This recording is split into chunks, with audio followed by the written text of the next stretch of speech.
Hi friends, welcome back to our channel PSR. Good morning friends, ఈ వీడియోలో మనం కలికిరి మార్కెట్లో ఈరోజు టాప్ టమాటా ధరలు ఎంత పడుతున్నాయో తెలుసుకుందాము.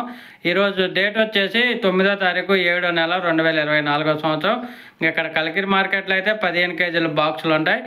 ధర చూసుకుంటే ఈరోజు 100 రూపాయల నుంచి 550 రూపాయల దాకా పడింది. టాప్ ధర 100 రూపీస్ టు 550 రూపీస్ దాకా పడింది కలికిరి మార్కెట్లో 15 కేజీస్ బాక్సు. అలాగే ఇంక యావరేజ్గా చూసుకుంటే 300 రూపాయల నుంచి 420 రూపాయల వరకు అయితే యావరేజ్గా పడుతున్నాయి. 300 రూపీస్ టు 420 రూపీస్ దాకా అయితే యావరేజ్గా పడుతుంది ధర కలికిరి మార్కెట్లో. ఇంకా సూపర్ ఫైన్ క్వాలిటీ ఉంటే 480, 490, 500, 520, 550 రూపాయలు కలికిరి మార్కెట్లో 15 కేజీల బాక్సు. ఈరోజైతే కొంచెం ఒక 20-30 రూపాయలు అయితే పెరిగింది ధర. ఓకే ఫ్రెండ్స్, వీడియో నచ్చితే లైక్ చేయండి, షేర్ చేయండి, కామెంట్ పెట్టండి.